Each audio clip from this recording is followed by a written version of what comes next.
শুভ সকাল বন্ধুরা, কেমন আছো সবাই? আশা করছি ভালো আছো, আর আমি অনেক অনেক ভালো আছি। আমার নতুন ব্লগে তোমাদের সবাইকে স্বাগত জানাই। প্রথমেই বলে রাখি, এটা আমার ফার্স্ট ব্লগ, আমি এর আগে কখনো করিনি, জাস্ট একটা ট্রাই করলাম। যদি ভালো লাগে ভিডিওটি লাইক করে দিও। বাড়ি থেকে ভিডিওটি শুরু করা হয়নি, তাই ভাবলাম রাস্তা থেকে করি। শুরু করা হয়নি বলতে সুযোগ পাইনি, ট্রেনে এলাম তো, তাই প্রচুর ভিড় ছিল এই গরমের মধ্যে, ক্যামেরা অন করা হয়নি। তো এবার তোমাদের বলি আমি কোথায় যাচ্ছি। আমরা যাচ্ছি রাজস্থানের এক মন্দিরে যাচ্ছি, বালাজি মন্দির। তো সেটাই তোমাদের সাথে শেয়ার করব আজকে। দেখো, কথা বলতে বলতে আমরা চলেও এসেছি মন্দিরের প্রায় কাছাকাছি চলে এসেছি। এখান থেকে বেশি দূর না, 2-3 মিনিট যেতে হবে। তো তারপরে মন্দিরের কাছে পৌঁছে যাব। চলো তোমাদের সাথে নেমে কথা হচ্ছে।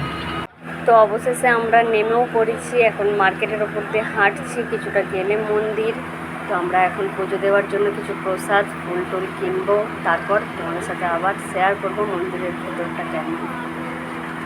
আর এত রোদ, এত গরম যে কি বলবো, পুরো মার্কেট এখন ফাঁকা, মন্দিরের সামনেটাতে ভিড় পাবো। আর এই দেখো, আমাদের ফুল টুল কেনা হয়ে গেছে, আমরা মন্দিরের ভিতরে অলরেডি প্রবেশ করে ফেলেছি।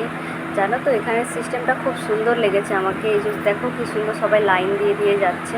নাহলে এই রোদের মধ্যে ভিড়ের মধ্যে ঠেলাঠেলিটা খুব একটা ভালো না। আর এই যে বউটাকে দেখতে পাচ্ছ না, বউটাকে দেখে তো আমি প্রথমে ভয় পেয়ে গেছিলাম, বাবা এমন করে যাচ্ছে কেন। তো জানি না, দেখলাম অনেকেই মন্দিরের বাইরে ভেতরে এরকমটা হচ্ছে, জানি না কেন। তোমরা যদি কেউ জেনে থাকো অবশ্যই জানিও আমাকে। তো খুবই ভালো লাগলো সিস্টেমটা, আমাকে খুব ভালো লেগেছে মন্দিরের ভেতরটা। তো ফাইনালি মন্দিরের ভেতরে চলে এসেছি, দেখতে পাচ্ছ অনেক ভিড়। যেখানে ফোন অ্যালাউ নেই, ভিডিও করার সময় পাইনি, সুযোগ তো পাইনি, তবুও কোনো রকমে দেখানোর চেষ্টা করেছি যে মন্দিরের ভেতরটা কতটা ভিড় হয় আর কতটা সুন্দর দেখতে লাগে। তো আমাদের পুজো দেওয়া কমপ্লিট, আমরা এবার বাইরের দিকে বেরোচ্ছি। বাইরের রাস্তাটা একটু উল্টো দিকটা আছে, যেই দিক থেকে ঢুকেছি না তার অপোজিট থেকে। আর এটা হচ্ছে মন্দিরের পেছন দিকেও এরকম পুজো দিচ্ছে সবাই। তো এটা জানি না কেন ভিডিও ফটো কিছু তুলতে দেয় না, ভিডিও করতে দেয় না। আর এই দেখো, এটা হচ্ছে ওই বালাজি মন্দিরেরই অপোজিটে রাধাকৃষ্ণের মন্দির, এখানেও সেম, ভিডিও করতে দেয় না, করতে দেয়। আর এই দেখো, তারপরে কিন্তু আমরা চলে এসেছিলাম এক হনুমানজির মন্দিরে। এই মন্দিরটা বালাজি মন্দির থেকে কিছুটা আগে পড়ে, 2-3টে হোটেলের আগে। তো এখানে অতটা ভিড় ছিল না, জানি না দুপুর টাইম বলে হয়তো ভিড় ছিল না। এখানে তুমি সব কিছু ছবিও তুলতে পারবে, ভিডিও করতে পারবে, সব কিছু অ্যালাউ আছে। তো এখানে খুব একটা ভিড় ছিল না। আর আমি এখন ভেতরের দিকে যাচ্ছি, তোমরা দেখতেই পাচ্ছ। ভেতরটাও খুব সুন্দর, বাইরের দৃশ্যটার থেকে ভেতরের দৃশ্যটা আরও সুন্দর, অনেক ঠাকুরের মূর্তিও আছে।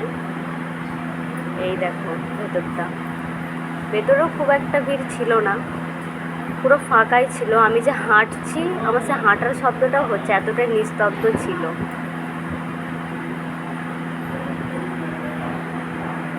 অনেকটাই বড় গুহার মতো তৈরি করা হয়েছে এটা, পাহাড়ের নিচে। আর এই দেখো, এখানে সবাই ছবি তুলতেই ব্যস্ত। ঠাকুরমশাই পুজো করছে, তাও সবাই ছবি তুলে যাচ্ছে।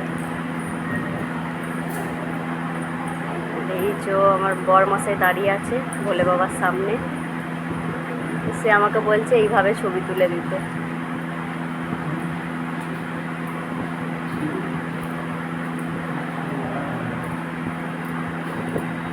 দেখছো ভেতরটা কত সুন্দর।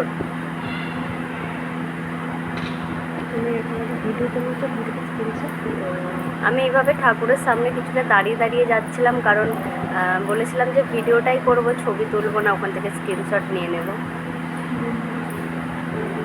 এই কারণে। আর জানো তো, বাইরে যে হনুমানজির মূর্তিটা দেখালাম, ওইটা লাগভাগ 5-6 তলার ওভারই হবে, বিল্ডিংয়ের সমান আছে, খুব বড়।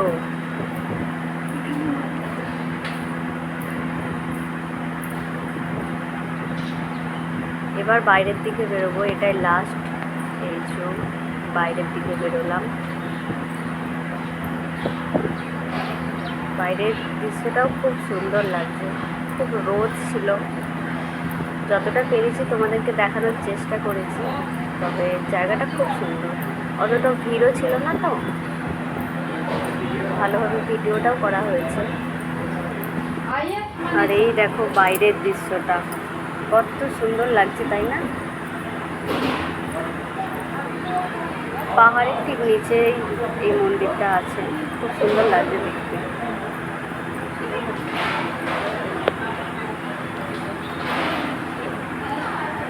তারপর আর কি চলে এলাম হোটেলে খাওয়া দাওয়া করতে। সকাল থেকে তো তেমন কিছু খাওয়া হয়নি, ঠাকুর মন্দিরে যাব বলে কিছু খাইনি, বলি পুজো টুজো দিয়ে তারপর খাওয়া দাওয়া হবে। পুজো টুজো কমপ্লিট, ঘোরাঘুরিও মোটামুটি কমপ্লিট। এবার খাওয়া দাওয়া করে বাড়ির দিকে রওনা দিতে হবে, কেননা অনেকটাই দূরে আমাদের এখান থেকে।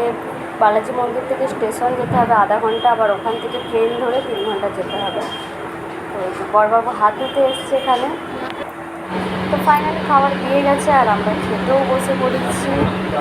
এই দেখো বড়মশাইকে এত খিদে পেয়েছে, সে তার আর ধৈর্য ধরছে না, খাওয়া দাওয়া শুরু করে দিয়েছে। তো ফাইনালি আমিও খাওয়া দাওয়া করে নিলাম। তো ফাইনালি গাড়িতে উঠেও পড়েছি বাড়ির উদ্দেশ্যে রওনা দেবো বলে।